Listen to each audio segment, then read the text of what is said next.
Mag-umpisa na po ako sa pagbasa. Nagsalita si Miyaka laban kay Ahab. So ating alamin po itong tungkol po kay Ahab. Dito po sa 18 kabanata.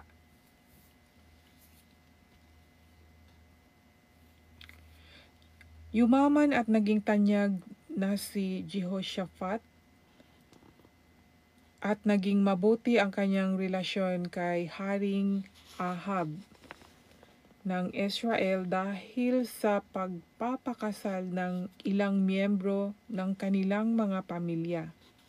Pagkalipas ng ilang taon, dumalaw si Jehoshaphat kay Ahab sa Samaria.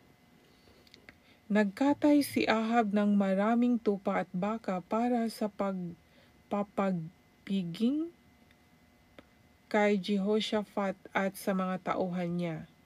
At hinikayat niya si Jehoshaphat na lusubin ang Ramoth Gilead. Sinabi niya kay Jehoshaphat, "Sasama ka ba sa amin sa pakikipaglaban sa Ramoth Gilead?" Sumagot si Jehoshaphat, "Handa akong sumama sa iyo at handa akong ipagamit sa iyo ang aking mga sundalo. Oo, sasama kami sa inyo sa pakikipaglaban." Pero tanungin muna natin ang Panginoon kung ano ang kanyang masabi. Kaya ipinatawag ni Ahab ang mga propeta. 400 silang lahat at tinanong, "Pupunta ba kami sa Ramoth Gilead o hindi?" Sumagot sila, "Sige, lumakad kayo dahil pagtatagumpayan kayo ng Panginoon." Pero nagtanong si Jehoshaphat, "Wala na bang iba pang propeta ng Panginoon na mapagtatanungan natin?" Sumagot si Ahab kay Jehoshaphat, "May isa pang maaari nating mapagtanungan, si Mikaya na anak ni Imla. Pero napupuot ako sa kanya dahil wala siyang magandang propesiya tungkol sa akin, kundi puro kasamaan." Sumagot si Jehoshaphat, "Hindi ka dapat magsalita ng ganyan." Kaya ipinatawag ni Ahab ang isa sa kanyang opisyal at sinabi, "Dalhin niyo agad dito si Mikaya na anak ni Imla." Ngayon, sina Haring Ahab ng Israel at Haring Jehoshaphat ng Juda na nakasuot ng kanilang damit panghari ay nakaupo sa kanilang trono sa harapan ng giikan na nasa bandang pintuang bayan ng Samaria, at nakikinig sa sinasabi ng mga propeta. Si Jedikaya na isa sa mga propeta na anak ni Kinaana ay gumawa ng sungay na bakal. Sinabi niya, "Ito ang sinabi ng Panginoon. Sa pamagitan ng sungay na ito, lilipulin mo, Haring Ahab, ang mga Arameo hanggang sa maubos sila." Ganito rin ang sinabi ng lahat ng propeta. Sinabi nila, "Lusubin niyo po ang Ramoth Gilead, Haring Ahab, at magtatagumpay kayo dahil ibibigay ito sa inyo ng Panginoon." Samantala, ang mga inutusan sa pagkuha kay Mikaya ay nagsabi sa kanya, "Ang lahat ng propeta ay pari-parihong nagsasabing magtatagumpay ang hari. Kaya ganoon din ang iyong sabihin." Pero sinabi ni Mikaya, "Nanunumpa ako sa buhay na Panginoon na aking Diyos, na sasabihin ko lang ang ipinasabi niya sa akin."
pasensya na at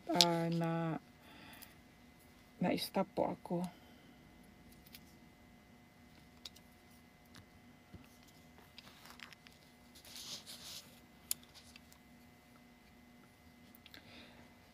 Sabi po dito sa verse 13, pero sinabi ni Mikaya, nanunumpa ako sa buhay na Panginoon na aking Diyos na sasabihin ko lang ang ipinasabi niya sa akin. Pagdating ni Mikaya kay Haring Ahab, nagtanong ang hari sa kanya, Mikaya, lulusubin ba namin ang Ramoth Gilead o hindi? Sumagot si Mikaya, lusubin niyo at magtatagumpay kayo dahil ibibigay ito sa inyo. Pero sinabi ng hari kay Mikaya, ilang beses ba kitang panunumpain na sabihin mo sa akin ang totoo sa pangalan ng Panginoon? Kaya sinabi ni Mikaya, nakita ko sa pangitain na nakakalat ang mga Israelita sa mga kabundukan gaya ng mga tupa na walang nagbabantay. At nagsabi ang Panginoon, ang mga taong ito'y wala ng pinuno. Pauwiin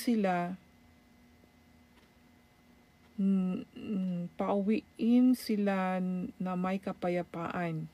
Sinabi ni Haring Ahab kay Jehoshaphat, hindi ba sinabihan na kitang wala siyang magandang propesiya tungkol sa akin kundi puro kasamaan lang? Sinabi pa ni Mikaya, pakinggan mo ang mensahe ng Panginoon. Nakita ko ang Panginoon na nakaupo sa kanyang trono na may nakatayo sa kanan niya at kaliwa niyang mga makalangit na nilalang. At sinabi ng Panginoon, sino ang hihikayat kay Haring Ahab ng Israel para lusubin ang Ramoth Gilead upang mamatay siya roon? Iba-iba ang sagot ng mga makalangit na nilalang. At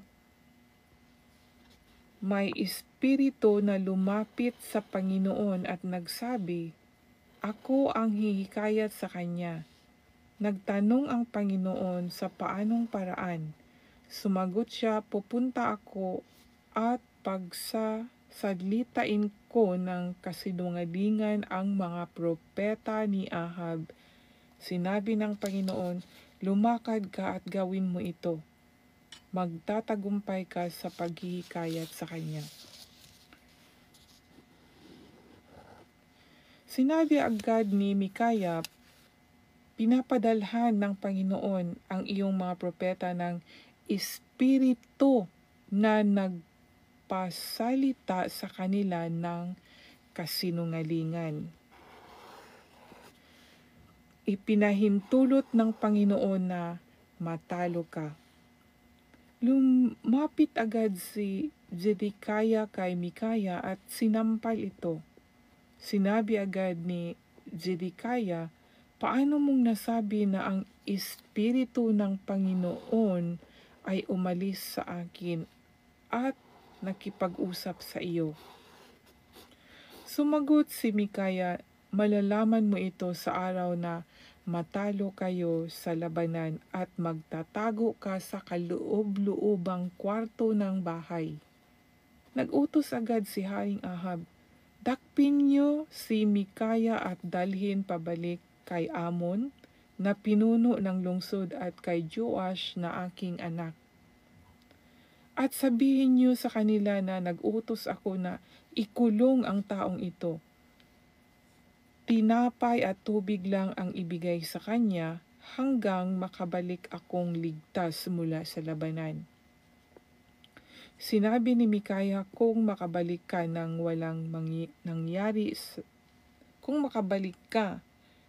walang nangyari, ang ibig sabihin hindi nagsalita ang Panginoon sa pamamagitan ko. At sinabi ni Mikaya sa lahat ng tao roon, tandaan niyo ang sinabi ko. Ang ganda po ng talata dito, no? Ayan po, mayroon po tayong nabasa na mga about po sa mga pangkalangitan. Dahil sabi dito sa verse 18, sinabi pa ni Mikaya, pakinggan mo ang mensahe ng Panginoon. Nakita ko ang Panginoon na nakaupo sa kanyang trono, na may nakatayo sa kanan niya at kaliwa niyang mga makalangit na nilalang. Mga makalangit na nilalang, no? So, angel. And then, sinabi ng Panginoon, sino ang hihikayat kay Haring Ahab ng Israel para lusubin ang Ramot Gilead upang mamatay siya roon. Iba-iba ang sagot ng mga makalangit na nilalang, no? Sa bagay nanaginip po siya dito si Mikaya, isang propeta po. Kasi noong unang panahon, ang Panginoon nakikipag-usap sa pamagitan ng mga panaginip, and then sa mga angels na kagaya ng mga nangyari kung paano nakipag-usap ang Panginoon kay Abraham, kay Moises, at sa iba-iba pa, no? At dito naman, yun nga, sa pangitain, so sa panaginip niya, nakita niya na nakaupo ang Panginoon sa trono na may nakatayo sa kaliwat kanan, ang kanan at kaliwa, na mga makalangit na nilalang. At kinausap niya ito kasi sabi niya sino ang hikayat kay Haring Ahab ng Israel para lusubin ang Ramot Gilead upang mamatay siya roon. Yun ang plano ng Diyos, no? Itong si Ahab. Kilala niyo po ba siya, mga kapatiran ko kay Kristo? Siguro kilala niyo si Haring Ahab, no? Kasi pag Christian, nakikinig ng Bible, nagbabasa ng Bible. Pero doon sa hindi po nagbabasa ng Bible, kilala niyo po ba si Ahab, si Haring Ahab or King Ahab? Ahas? Yan, kung kilala niyo po siya. Famous po ito. Siya at yung Elijah at si King Ahab. Famous na istorya po ito, no? At yun nga, plano ng Diyos na mamamatay siya. Kaya ang sinabi dito na sabi dito, pinadalhan ng sumagot siya, pupunta ko at pagsasalitain ko. Dito sa 20, at may espiritu na lumapit sa Panginoon at nagsabi, ako ang hihikayat sa kanya. Nagtanong ang Panginoon sa paanong paraan. Sumagot siya, pupunta ako at pagsasalitain ko ng kasinungalingan ang mga propeta ni Ahab. So, ito, spirit ito, mga kaibigan, spirit. No, siyempre, the Holy Spirit, pero sinabi niya dito na pupunta ako at pagsasalitain ko ng kasinungalingan. So, spirit, no? Spirit, talaga ito sa spirit natin. Kaya, sana po maunawaan nyo ang ibig sabihin dito. Lumakad ka at gawin mo ito, magtatagumpay ka sa paghihikayat. So, no, yung bang parang ang lalim ng ang mensahe dito. Imagine ito, espiritu, no? Walang sinabi na holy, wala namang sinabing masamang espiritu. Espiritu lang sinabi, pero kung espiritu siya, hindi naman siya pwedeng magsalita na yun bang kagaya sa tao, kundi siya yung papasok sa tao. At yun nga, no, sabi dito, atin itong unawain, mga kaibigan, mga kapatiran ko kay Kristo. Sumagot siya, pupunta ako at pagsasalitain ko ng kasinungalingan. So, paano gagawin niya ito kung Paano gagawin ng espiritu na ito para magsasalita ng kasinungalingan hindi naman si Ahab, kundi yung mga propeta, itong 400 na propeta ni King Ahab po, no? May mababasa po tayo May nabasa ako kaninang 400 Doon siya nagtanong at itong si Sidikia ata yung pinuno dahil nagalit nga siya kay Mikaya Yung sabi niya dito, nung sinabi agad ni Mikaya, pinadalhan ng Panginoon ang iyong mga propeta, di ba? Ang iyong mga propeta. Hatiin na muna natin. I-highlights ko muna para madaling makita. Pinadalhan ng Panginoon ang iyong mga propeta, marami. Ito yung 400 na propeta ng Espiritu. Pinadalhan ng Panginoon ang iyong mga propeta ng Espiritu na nagpasalita sa kanila ng kasinungalingan. So, yung Espiritu papasok sa mga propeta at yun nga, magsasalita sila ng kasinungalingan. Ipinahintulot ng Panginoon na matalo sila. O ipinahintulot ito ng Panginoon na ganito ang mangyayari. So, parang nakaka-amaze naman talaga, no? Diba, yung tao. May tao kasi na mabait siya, pero minsan, may ugaling nagsisinungaling, no? Masasabi ko na ito yung sa yung espiritu ba pumasok na kung naniniwala po kayo na merong espiritu na pumapasok din sa tao talaga, sa katawan ng tao, at yun ang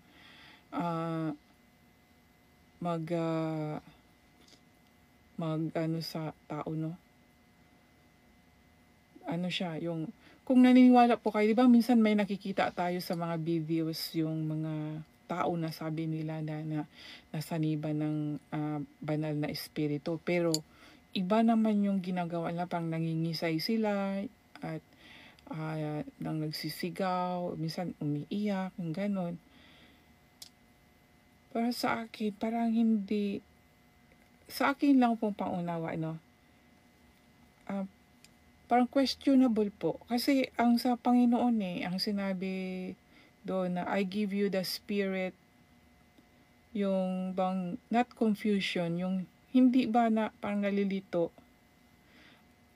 Kasi I give you a spirit without fear and ano ba yung sabi doon? I didn't give you a spirit of fear, but love and sound mind. Yung sound mind, no? So, walang confusion, hindi nalilito. Pag ang sumanib sa isang tao, iba naman, hindi naman sumanib ang yung tamang word pag Holy Spirit kundi tumatahan, nag-dwell sa isang tao, nag-filled with the Holy Spirit. Pero pag bad spirit, yun sumanib sa isang tao. Kaya yun, nagiging iba ang character, di ba? Kaya sa atin din mayroong man spirit, hindi pa holy. Kaya yung something na hindi maganda ang pag-ugali ng tao. Nandoon yung pag-ugaling magalitin at inggit, yung pride, yan, no? So masasabi ko meron yan dito sa espiritu na hindi Holy Spirit po. Kasi sabi dito na may espiritu.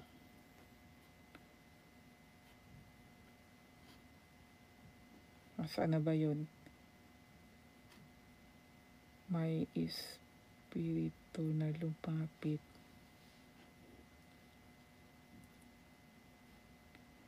Ito, may espiritu na lumapit sa Panginoon at nagsabi, ako ang hihikayat sa kanya.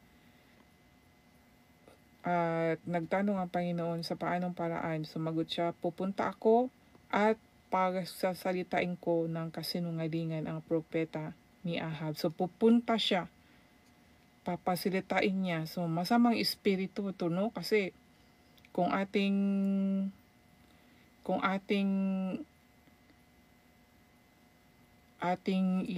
i-compare ang sa Panginoon, ang gusto niya mabuti, hindi tayo magsinungaling. Pero dito, ang espiritu na lumapit sa kanya ay magsinungaling, no? So parang ito yung ding espiritu na, yun bang kung alam nyo po ang istorya ni Job, na may espiritu din na kumausap kay Jesus Christ o sa Panginoon. Parang ito din yun. At yun nga, no, pinahintulutan ng Panginoon na yun. Pinahintulutan niya na itong espiritu na lumapit ay pasalitain niya yung ito yung mga false prophet do, masasabi kong false prophet, mga sinungaling na mga tagapagturo. Kaya hindi po tama yung mga itinuturo nila. Sila yung mga, kahit sa New Testament din meron. Ito yun, kahit sa natin ngayon, sa ating presensya, sa ating ngayon, no, mayroon ding mga ganito, mga bulaan or mga false prophet po na nagsishare sa salita ng Diyos at maraming nabibighani sa kanila kasi maganda po silang magsalita. Pero hindi nila alam yung mga taong sumusunod sa kanila ay sa pagkahulog ang pupuntahan, no? Ang totoong, ito po, no, ay sa akin lang pong pangunawa kung ang taong totoong nagserbisyo sa Panginoon, ituturo niya po talaga sa isang tao ang paano gumawa ng matuwid at kung paano mabago ang buhay at paano talaga magkaroon ng connection sa Panginoon at hindi siya hihingi ng kapalit. Yan po ang totoong may takot sa Diyos, totoong nag-aalagad, totoong nag-serve sa Panginoon na may takot. Pero ngayon, easy na lang po. Totoong marami pong mga taong nag-aaral, mga matalino po sila sa salita ng Diyos. Pero yung Holy Spirit, ang tanong kung yung mga sumusunod sa kanila, meron bang kaugnayan sa Panginoon? Meron bang connection? Na totoo ba talagang na born again? Kasi hindi po pala madali ang mag-born again Meron pong, kung na-born again ang isang tao, masasabi ko talaga may mga pruweba. Isa na po yung mga taong hindi ikinakahiya ang magsalita sa salita ng Diyos. At masaya po silang makinig. Maraming ding tao na parang yung bang gutom. Maraming gutom kasi hindi nila hindi nila nakamit yung katotohanan sa Diyos. Yung connection po, yun po yung kulang. May kulang po sa connection. Totoo nakarinig at nagkaroon ng kasayahan din sa puso, pero mayroon pang kulang, emptiness, meron pa rin emptiness, meron pa rin, totoo nga ba, may pagtatanong pa rin. Hindi na yung paano sila kinausap ng Panginoon. at paano yung connection talaga bilang family of God spiritually.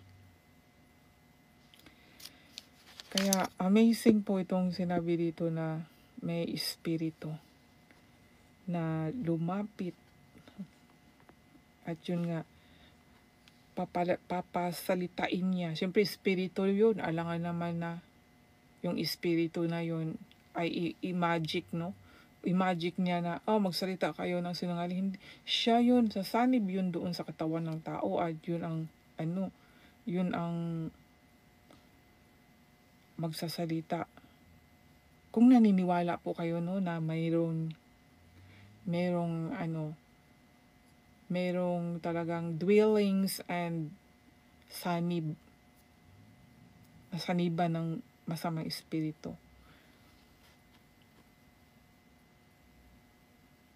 Minsan yung iba dahil hindi nila nakita, hindi nila naranasan, hindi nila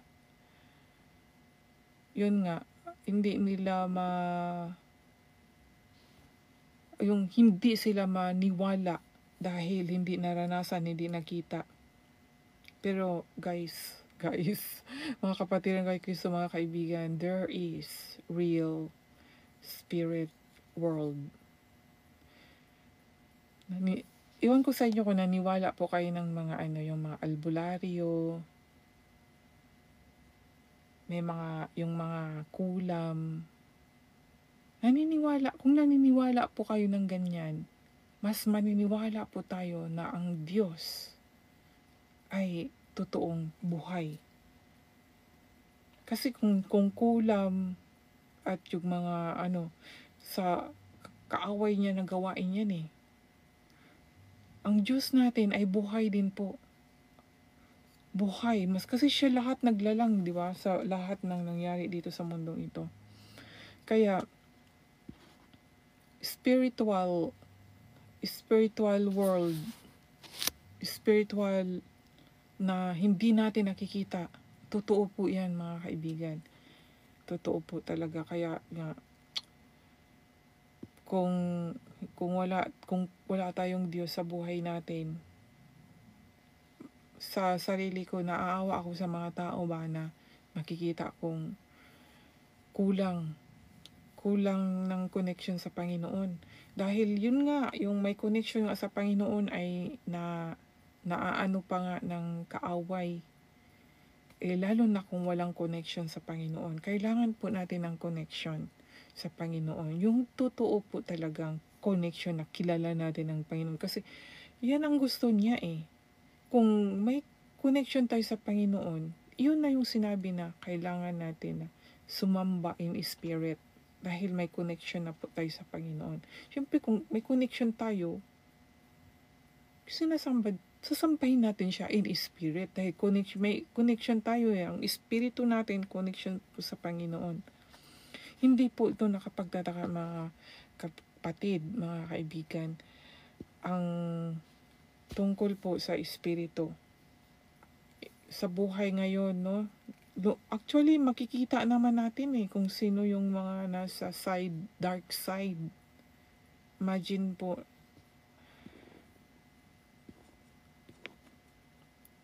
magdasal po talaga tayo sa Panginoon na protektahan po tayo dahil minsan, yung dark side, gagalaw po siya sa mabuting paraan. Pero sa dahan-dahan ang pagsira po sa atin. Dahan-dahan. Kaya, wag po tayo masyadong mabighani, no? Lalo na po sa pera. Minsan gagamit ng pera yan. Kailangan po natin ng pera, pero wag po tayong maging parang naabighani na tayo, na-overwhelm na tayo sa pera. Wag po kasi yan minsan, kung hindi nyo po ako sa napansin ko, may bago kasi akong nakita Tapos yung istorya niya, tinitingnan ko kung paano nangyari yun. Yung bata siya ay talagang mabait, lalaki at saka may itsura. Hanggang sa nagbinata, maraming mga babaeng nagkagusto sa kanya. Imagine na lang natin. pero nalulong sa isang bisyo. Nalulong, and then syempre naging famous, no? Pero nasira po, naggulo po yung isip niya. So, sa pagkaunawa ko yun, nag-change yung spirito niya ba, at yun, hanggang sa naging masama talaga siya. Kaya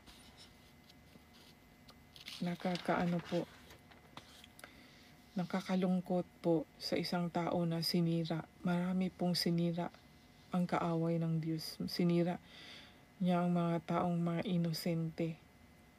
Una-una, pinapainan sa pera. Nung napaina sa pera, syempre, mahirap nang nakaiwas dahil na-hook na po. At doon na. Kaya, unahin po natin ang Diyos, dahil ang Diyos naman po hindi tayo pababayaan. Magtiwala po tayo sa Diyos. Ang Diyos po ay sa kabutihan po ang kanyang ibibigay sa atin. Sa kanya po tayo, pag may problema po tayo, wag po tayo agad sa tao lalapit. Sa Diyos po tayo lalapit. Wag po tayong maging kagaya ni Haring Asa, na siya ay hindi na lumapit sa Panginoon, kundi sa tao. Kaya nagalit yung Panginoon sa kanya. Nagalit ang Panginoon sa kanya. Huwag po natin gayahin siya na magalit din sa atin ang Panginoon. Sa pagbabasa po natin dito sa Biblia, mga kaibigan, kahit sa maraming verse, no, in one chapter, maraming verse, mayroong isang verse na atin ding maunawaan yan. Kaya dagdag kaalaman po sa atin sa sinabi ng Panginoon na seek it first, the kingdom of God, kaysa hindi tayo magbasa. At ulit-ulitin natin ang pagbasa hanggang sa matututo tayo, malalaman natin na ay ganun pala ang mensahe. At ganito pala yung nangyari noon. Kaya yan po, no, mga kaibigan.